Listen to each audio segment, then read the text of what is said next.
राजा विक्रमादित्य की रानी कमला अपनी सुंदरता, बुद्धिमत्ता और दयालु स्वभाव के लिए प्रसिद्ध थी। पूरे राज्य में उसकी कोमलता की मिसाल दी जाती थी। लेकिन एक दिन ऐसा कुछ हुआ जिसने उसकी जिंदगी को हमेशा के लिए बदल दिया। राज्य के महामंत्री रुद्रसेन को राजा से जलन थी। उसने राजा को मारने की साजिश रची और इसके लिए काले जादू का सहारा लिया। एक रात राजा को मारने के लिए उसे झड़ दिया गया और उसकी मृत्यु हो गई।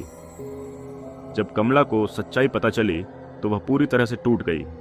कमला ने न्याय मांगने की कोशिश की, लेकिन मंत्री ने उसे राज्य से निकाल दिया। भटकती हुई वह एक घने जंगल में पहुंची, जहां उसे एक रहस्यमयी साधु मिला। साधु ने उसे बताया कि अगर वह काल मंत्र का जाप करे तो उसे अपार शक्ति प्राप्त होगी। बदले में उसे अपनी आत्मा त्यागनी होगी। प्रतिशोध की आग में जल रही कमला ने बिना सोचे समझे मंत्र का जाप किया। अचानक काले बादल घिर आए, बिजली कड़की और उसके शरीर में एक भयावह परिवर्तन होने लगा। उसकी आंखें लाल हो गईं, उसके नाखून पंजों की तरह तेज हो गए और उसकी हंसी गूंजती हुई दानवी लगने लगी। वह अब इंसान नहीं रही, वह एक खूंखार शैतान बन चुकी थी। कमला ने सबसे पहले मंत्री रुद्रसेन को खोजा। उसने अपनी शैतानी ताकत से पूरे महल में तबाही मचा दी।